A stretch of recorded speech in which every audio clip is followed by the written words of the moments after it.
ఇరాన్పై అతిపెద్ద దాడికైతే రంగం సిద్ధం చేసింది అమెరికా. ఇప్పటికే యూకే ఎయిర్ బేస్ కి కూడా B-52 విమానాలైతే 3 విమానాలైతే చేరుకున్నాయి. అయితే ఇది పెద్ద సవాలే ఇరాన్కి అని చెప్పాలి. సో ఈ రోజు రాత్రికి యుద్ధం మరింత తీవ్రతరం అయ్యే అవకాశం అయితే క్లియర్ కట్ గా కూడా కనిపిస్తుంది. అయితే ఇంత శక్తివంతమైన B-52 విమానాల్ని ఎందుకు అమెరికా తీసుకొస్తుంది, సో తదుపరి ఏం చేయబోతుంది అనేది కూడా ఉత్కంఠంగా మారిందని చెప్పాలి. సో ఇప్పటికే పెద్ద దాడి చేసేందుకు కూడా ఇటు రంగం సిద్ధం చేసినట్టయితే తెలుస్తుంది. రాత్రికి ఊహించని రీతిలో కూడా అటాక్ చేసే ఛాన్స్ ఉంది. సో ఏదైతే యూకే ఎయిర్ బేస్ కు చేరుకున్న 3 B-52 విమానాలు ఇందుకు సాక్ష్యంగా కూడా చెప్పాలి. సో ఇరాన్ చేస్తున్న ఎదురు దాడితో ఇప్పటికే ట్రంప్ అయితే ఉక్కిరిబిక్కిరవుతున్నారు. దీంతో యుఎస్ వైమానిక దళంలో అత్యంత శక్తివంతమైన B-52 విమానాలు సో వీటినైతే రంగంలోకి దించుతుంది. సో ఇప్పుడు ఏదైతే ఇరాన్ చేస్తున్న దాడిని తీవ్రంగా ఎదుర్కొనేందుకు కూడా ఈ రిస్క్ అయితే చేస్తున్నట్టు తెలుస్తుంది. B-52 అనేది కూడా ఎంతో ప్రాధాన్యత కలిగిన అతి శక్తివంతమైన విమానాలనే చెప్పాలి. సో అయితే ఈ విమానాలు ఒకేసారి ఏకంగా 31,751 కిలోల ఆయుధాలను కూడా తీసుకెళ్లగలదు. అత్యంత వేగం ఖచ్చితత్వంతో కూడా ఈ విమానాలు అయితే సో పని చేస్తూ ఉంటాయి. సో అలాంటి విమానాల్ని నేరుగా ఇప్పుడు ఇరాన్ పై అటాక్ చేసేందుకు కూడా రంగం సిద్ధం చేసింది. సో మరి ఈ రోజు నైట్కి ఇరాన్ సిచ్యువేషన్ ఎలా ఉండబోతుంది అనేది కూడా ఉత్కంఠంగా మారిందని చెప్పాలి. సో ఈ ఒక్క విమానాన్ని నడిపేందుకే కేవలం 4 సిబ్బంది అయితే కావాల్సి వస్తుంది. 2,414 కిలోమీటర్ల పరిధిలో కూడా క్షిపణుల్ని ఈ B-52 విమానాలు ఏవైతే ఉన్నాయో అవి ప్రయోగించగలదు. సో మరి ఇలాంటి వాటిని ఎందుకు నేరుగా ఇప్పుడు యూకే ఎయిర్ బేస్ కు ఇప్పటికే యూకే ఎయిర్ బేస్ కి అయితే చేరుకున్నాయి ఈ విమానాలు. మరి ఈ రోజు నైట్ కి ఇరాన్ పరిస్థితి ఏంటనేది కూడా ఉధృతంగా మారిందని చెప్పాలి. ఇక మరింత సమాచారం అందించేందుకు మా అసిస్టెంట్ ఎడిటర్ రామ్దాస్ అందుబాటులో ఉన్నారు. రామ్దాస్, చూస్తున్నాం ఇరాన్ పరిస్థితి మరింత ఘోరంగా తయారవుతుందా? ఎందుకంటే ఇప్పటికే యూకే ఎయిర్ బేస్ కు కూడా అత్యంత క్లిష్టమైన B-52 విమానాలు కూడా యూకే ఎయిర్ బేస్ కు చేరుకున్నట్టయితే తెలుస్తుంది. సో ఈ రోజు నైట్ ఏం జరగబోతుంది అనుకోవచ్చు, అక్కడ పరిస్థితి ఏంటి? పెట్టుకుని జరుగుతున్నటువంటి ప్రక్రియ అది ఇవాళ నైటా వాట్ ఎవర్ తర్వాత అనేది ఇంకా అమెరికన్ సెంట్రల్ కమాండ్ డిసైడ్ చేయాల్సింది. బట్ ఇరానియన్ క్షిపణులపై రక్షణ చర్యకు సంబంధించి బ్రిటన్ ప్రధాని కీర్ స్టార్మర్ ఆమోదం తెలిపిన తర్వాత డొనాల్డ్ ట్రంప్ తన సైనిక శక్తిని ఇప్పుడు అంటే ఆ ఇంగ్లాండ్ ఎయిర్ బేస్ లపై ఆయన ప్రస్తుతం మోహరిస్తున్న పరిస్థితి కనబడుతోంది. ఈ సందర్భంగా యుఎస్ బాంబర్లు ఇప్పుడు B-52 బాంబర్లు RAF స్థావరంలో దిగిన పరిస్థితి కనబడుతుంది.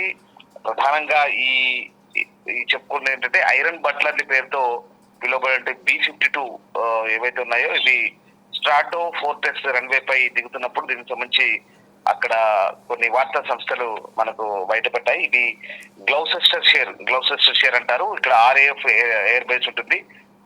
Gloucester shire RAF Fairford air base లో మొత్తం 3 B-52 బాంబర్ దిగాయి. ఇంత ముందే ఆల్రెడీ 8 ఉన్నాయి అక్కడ B-1 బాంబర్లు. సో దానికి ఇవి కలిసాయి. మొత్తం 11 విధ్వంసకర వాహక నౌకలివి, యుద్ధ నౌకలివి, ఫైటర్ జెట్ సో మొత్తం 11 ఫైటర్ జెట్లున్నాయి. అందులో B-11 8 ఉన్నాయి, 3 B-52 ఉన్నాయి. B-52 ఎంత భయంకరమైందంటే అది ఒక రకంగా విధ్వంసాన్ని సృష్టించడంలో దానికి అదే సాటి అని చెప్తారు. ఎందుకంటే మనకు అది రాడార్లను కూడా పసిగట్టే వీలు లేకుండా అది క్షణాల్లో తన పనిని ముగించుకునే పరిస్థితి అంత స్పీడ్ గా ఉంటుంది. సో దీనికి ఐరన్ బట్లర్లీ అని ఒక మారు పేరుతో పిలుస్తారనమాట. సో 2003లో ఇది ఆపరేషన్ ఇరాకీ ఫ్రీడమ్ టైంలో ఇది అమెరికా సంకీర్ణ దళాలు సద్దాం హుసేన్ అప్పుడు గద్దెదించేందుకు దాడి చేసినప్పుడు ఈ విమానం ఉపయోగించబడ్డట్టుగా చెప్తున్నారు. అలాగే న్యూక్లియర్ వార్ హెడ్స్ ను కూడా మోసుకుపోయి ఇది ఆ సమయంలో దాడులు కూడా అంతే పకడ్బందీగా చేసేటువంటి సామర్థ్యం దీనికి ఉంది.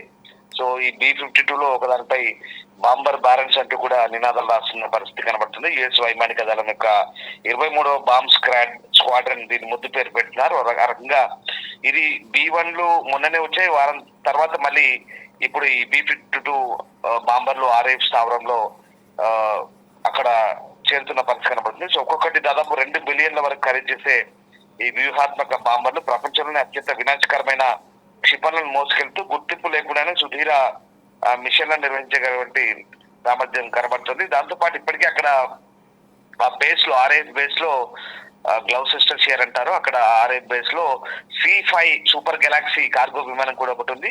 ఇది కూడా చాలా డేంజరస్. అక్కడ అంటే ఇది యుద్ధం చేయదు నేరుగా, కానీ అది కార్గో ఫ్లైట్. అది అక్కడ ఈ యుద్ధానికి కావాల్సిన సామగ్రి అంతా కూడా అందులో మోసుకొస్తున్నారు. ఇప్పటికే ఇది అమెరికాలోని ఆయుధ డిపోలో ఉన్నటువంటి అతిపెద్ద కార్గో ఇది.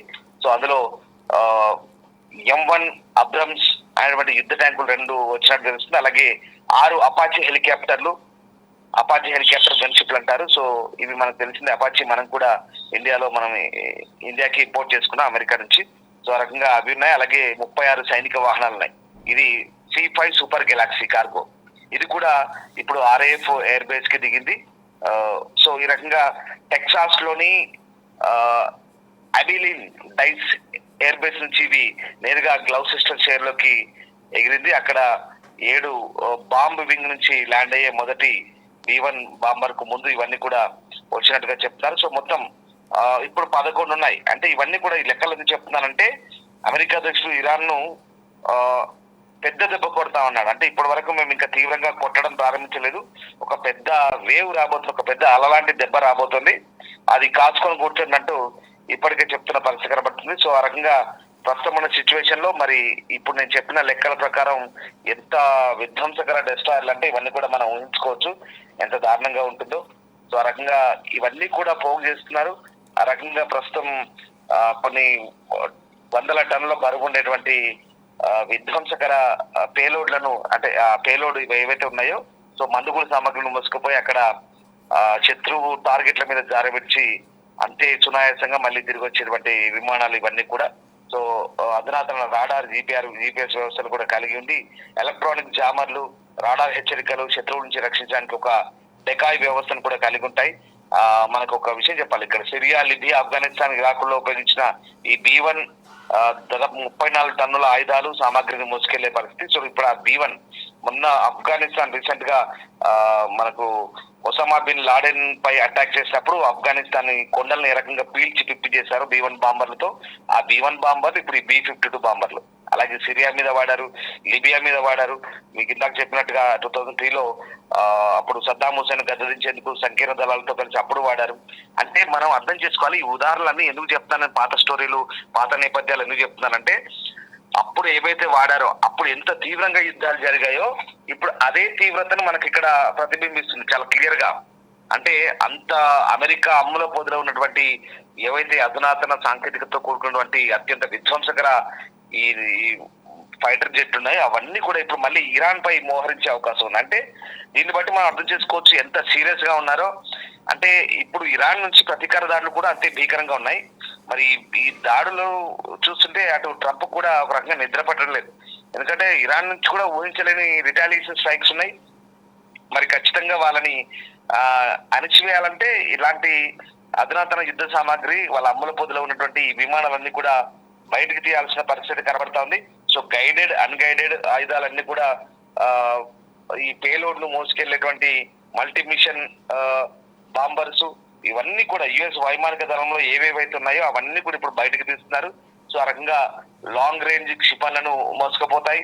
దాంతో పాటు ప్రపంచంలో ఎక్కడైనా ఏ సమయంలోనైనా ఏ శత్రువునైనా భారీ మొత్తంలో ఖచ్చితత్వంతో కూడినటువంటి ఆయుధాలను వేగంగా ప్రయోగించగలిగేటువంటి ఇవన్నీ కూడా టెక్సాస్ డైస్ నుంచి ఈ B1 బాంబర్లు, అలాగే దాంతో పాటు ఈ B-52 బాంబర్లు వచ్చాయి. మనకు ఆపరేషన్ హ్యామర్ మనకు తెలిసిందే, మొన్న ఇస్ఫహాన్ నతాంజ్ ఫోర్ట్ లో జరిగినప్పుడు లాస్ట్ ఇయర్ అప్పుడు కూడా మనకు ముస్సోరి నుంచి వచ్చాయి B-2 బాంబర్లు. అవైతే ఇంకా భూ అంతర్భాగాన్ని కూడా డ్రిల్ చేసి అటాక్ చేసే బాంబర్లు అవి. సో అది వేరు. ఇది ఇప్పుడు మాత్రం ఈ డైస్ ఎయిర్ బేస్ టెక్సాస్ నుంచి వచ్చాయి. సో ఆ రకంగా B1 ఏదైతే ఇవి ఉన్నాయో B-52 బాంబర్స్ ఇవన్నీ కూడా దాదాపు 11 ఉన్నాయి. ఇవన్నీ కూడా ఇప్పుడు మరి ఎప్పుడు దిగుతాయనే తెలియలేదు. బహుశా ఈ రాత్రి చేయొచ్చు, లేదా ఇంకా 2-3 రోజుల్లో చేయొచ్చు. అక్కడ నుంచి ఇరాన్ నుంచి రిటాలియేషన్ స్ట్రైక్స్ కూడా ఒకవేళ ఊహించని స్థాయిలో ఉంటే ఖచ్చితంగా భారీ విధ్వంసం ఉంటుంది. ఇప్పటికే మనకు తెలిసింది, అమెరికన్ మంత్రి పీటీ హెగ్సేత్ కూడా చెప్పారు, చాలా దారుణమైనటువంటి స్ట్రైక్స్ ఉంటాయని చెప్పారు. ఆయన చెప్పినట్టుగానే అక్కడ ఒక డొమెస్టిక్ ఎయిర్పోర్ట్ ని పేల్చేశారు. అలాగే అక్కడ ఆయిల్ రిఫైనరీలన్నీ కూడా పేల్చేశారు. తెహరాన్ ఆ పరిసర ప్రాంతాల్లో వాళ్ళ ఆర్థిక మూలాలు దెబ్బకొట్టారు. ఆ రకంగా అనేకంగా అక్కడ ఉన్నటువంటి ఏవైతే ప్రధాన స్థావరాలు ఉన్నాయో IRGC స్థావరాలు, వాళ్ళ మిలిటరీకి సంబంధించిన brigade offices, naval bases, air force bases, local domestic ఎయిర్పోర్ట్లు అన్ని కూడా విధ్వంసం చేస్తున్నారు. దాంతో పాటు ఇప్పుడున్నటువంటి పరిస్థితుల్లో ఇంకా ఖచ్చితమైనటువంటి విధ్వంసం చేయాలనుకుంటే కనుక వీళ్ళు చాలా క్లియర్ గా వీటన్నిటిపై అటాక్ చేసే అవకాశం కనిపిస్తుంది. సో మొత్తం మీద ఇప్పుడు అమెరికా చాలా క్లియర్ గా ఉంది, ఇజ్రాయెల్ చాలా క్లియర్ గా ఉంది.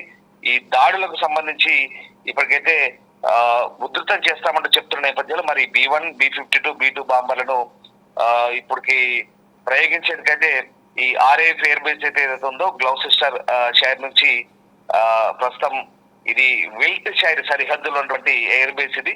సో ఇది యూరప్ ప్రాంతంలో ఉంది. దీని నుంచి ప్రస్తుతం కీర్ స్టార్మర్ బ్రిటన్ ప్రధాని పర్మిషన్ ఇచ్చిన తర్వాత దాని నుంచి ఇప్పుడు ఈ విమానాలను కూడా ప్రయోగించే అవకాశం అయితే కనిపిస్తుంది. ఇది మొదట ఇందాక నేను చెప్పినట్టుగా ఇది 1952లో ఎగిరింది. అయినప్పటికీ కూడా దాని సామర్థ్యం, దాని సుదూర ప్రాంతం నుంచి కూడా దాన్ని ఎట్లా టార్గెట్ చేయాలి, ఎంత వ్యూహాత్మకంగా ప్రయోగించాలనేది కూడా చాలా క్లియర్ గా అది ఇంకా అంతే పటిష్టంగా ఉన్నట్టుగా మనకు కనిపిస్తుంది. ఏదేమైనా ఇరాన్ పై దాడులు పెరుగుతాయని హెచ్చరించిన తర్వాత అమెరికా ఈ వైమానిక స్థావరాల్లో, బ్రిటన్ వైమానిక స్థావరాల్లో ఈ బాంబులను మోహరించడం, దాంతో పాటు ప్రస్తుతం ఉన్నటువంటి పరిస్థితుల్లో మరి ఇది ఎక్కడికి దారి తీయబోతుంది, ఇందాక మీరు చెప్పినట్టుగా ఇప్పుడున్నటువంటి పరిస్థితుల్లో ఈ విధ్వంసం కనుక చోటు చేసుకుంటే మరి ఎంత దారుణంగా ఉంటుంది అనేది తేలాల్సి ఉంది. సో ఆ రకంగా B-1 లాన్సర్ బాంబర్స్ తర్వాత ఈ B-52 వచ్చాయి. RAF ఎయిర్పోర్ట్ ఏదైతే ఉందో హిందూ మహాసముద్రంలోని డియాగో గార్సియాను ఉపయోగించడానికి ప్రస్తుతం అనుమతి దొరికిన తర్వాత యునైటెడ్ స్టేట్స్ ఖచ్చితంగా ఇక ఏ అవకాశాన్ని, సో ఫైనల్ గా చెప్పేది ఏంటంటే ఏ అవకాశాన్ని జారబెట్టుకునే పరిస్థితి లేదు. ఆ రకంగా ప్రస్తుతం ఉన్నటువంటి పరిస్థితుల్లో ఇరాన్ ను పీల్చి పిప్పి చేయాలి. ఇప్పటికే ఒక విషయం చెప్పాలి, ఇరాన్ లో ఖమేనీ ఎలిమినేషన్ తర్వాత మళ్ళీ ఇప్పుడు కొత్త సుప్రీం లీడర్ గా ముస్తాబా ఎన్నికయ్యాడని తెలిసిన తర్వాత ఇక మళ్ళీ వీళ్ళు ఇంకా యాక్టివేట్ అవుతున్నారు. ఇప్పుడు ఇజ్రాయెల్ అమెరికా జాయింట్ అటాక్స్ పెంచే అవకాశం ఉంది. ఈ సంయుక్త దళాలు ఇంకా రెచ్చిపోయే అవకాశం ఉంది. ఎందుకంటే ఇప్పుడు వాళ్ళ టార్గెట్ మళ్ళీ ముస్తాబాని టార్గెట్ చేసి అతన్ని కూడా ఎలిమినేట్ చేయాలని చూస్తున్నారు. దాంతోపాటు ఇంకా మిగిలినటువంటి IRGC కమాండ్ సెంటర్లని ఇప్పటికే మనకు లాంచ్ ప్యాడ్లు ఏవైతే ఉన్నాయో మిసైల్స్, డ్రోన్లు, మరి ఇంత దాడి జరుగుతున్నా ఈ ఇరాన్ వాళ్ళు ఎక్కడి నుంచి దాడి చేస్తున్నారని చాలా కామన్ మ్యాన్కి వచ్చే సందేహం అది. సో ఏవైతే లాంచ్ ప్యాడ్ ఉన్నాయి భూగర్భ కేంద్రం దాచిపెట్టినటువంటి ఆ వేలాది డ్రోన్లను, మిసైల్స్ బయటకు తీసి గుర్తు తెలియని నిర్మానుష్యం ప్రదేశం నుంచి అయితే అవి జారవిడిస్తున్నారు. అక్కడ వాటిని అత్యంత అధునాతన GPS టెక్నాలజీ, గూగుల్ టెక్నాలజీతో వాడి ప్రస్తుతం రియల్ టైమ్ శాటిలైట్ టెక్నాలజీని వాడి గుర్తిస్తున్నారు. వాటన్నిటి కూడా విధ్వంసం చేస్తున్నారు. త్వరలోనే ఇక ఈ ఉన్నటువంటి నాయకత్వాన్ని కూడా మట్టు పెడతామంటున్నారు. వీళ్ళ అల్టిమేట్ టార్గెట్ ఏంటంటే ఫైనల్ గా ఇరాన్ లో ఆ రెజిమేని కంప్లీట్ గా తుడిచిపెట్టాలి, ఇది ఖమేనీ పాలనని, తర్వాత కొత్త నాయకుని అక్కడ గద్దెనెక్కించాలనేది వీళ్ళ ఆశయం. అండ్ ఇప్పుడున్న పరిస్థితుల్లో వీటన్నిటికి తోడు ఇప్పుడు ఆయిల్ ప్రైసెస్ కూడా దారుణంగా పెరుగుతున్నాయి, చమురు ధరలు పెరుగుతున్నాయి. దాంతో పాటు ఇక్కడ మనకు ఎయిర్లైన్స్ సంబంధించి కూడా ఎయిర్లైన్స్ చమురు ధరలు పెరుగుతున్న నేపథ్యంలో వాటి స్టాక్స్ కూడా పడిపోయాయి. యునైటెడ్ ఎయిర్లైన్స్, అమెరికన్ ఎయిర్లైన్స్, అలాగే చాలా ఎయిర్లైన్స్ షేర్స్ కూడా ఇప్పుడు పడిపోతున్నాయి. వాటి ధరలు కూడా ఇక విమాన ప్రయాణం కూడా ఇప్పుడు కాస్ట్లీగా మారే అవకాశం ఉంది, ప్రధానంగా పశ్చిమ దేశాల్లో. దీంతో కొంత ఆందోళన అయితే కొనసాగుతుంది. మరి ఇవన్నిటి కూడా హార్మూజ్ స్ట్రైట్ మూసివేయడం అక్కడ ప్రధాన కారణం. సో ఏదేమైనా యుద్ధానికి ఒకదానికొకటి అనుసంధానించబడి ఉంటుంది. ప్రతి అంశాలు కూడా యుద్ధం ఒక చోట జరిగినప్పుడు ఇన్ని రకాల ప్రభావాలు ఉంటాయి. కాబట్టి మరి దీన్ని ఇప్పుడు ప్రెసిడెంట్ ట్రంప్ కూడా అదే చెప్తున్నారు. ఇంకా ఇప్పుడు మేము గ్యాప్ ఇచ్చి మళ్ళీ ఆ నాయకత్వాన్ని ఉపయోగిస్తే మళ్ళీ 4 ఏళ్లకు 5 ఏళ్లకు యుద్ధం చేయాల్సి ఉంటుంది. కాబట్టి అట్లా ఉండదు. ఇప్పుడే మొత్తం ఏదున్నా కానీ శత్రుశేషం లేకుండా చేద్దాం, కంప్లీట్ గా ఇప్పుడే ఈ వ్యవహారానికి ముగింపు పలుకుతామని చెప్తుంటే దీన్ని బట్టి క్లియర్ గా మనం అర్థం చేసుకోవచ్చు. ఇంకా యుద్ధం మిగిలే ఉంది. అమెరికా, ఇజ్రాయెల్ మరికొద్ది నెలల పాటు యుద్ధం చేయబోతుంది. Very clear. Okay, right Ramdas, thank you. చూస్తున్నాం కదా, ప్రస్తుతం అయితే అటు అతి శక్తివంతమైన B-52 విమానాలను అయితే అటు ఇరాన్పై దాడి చేసేందుకు కూడా అమెరికా అయితే సిద్ధం చేస్తుందనే చెప్పాలి.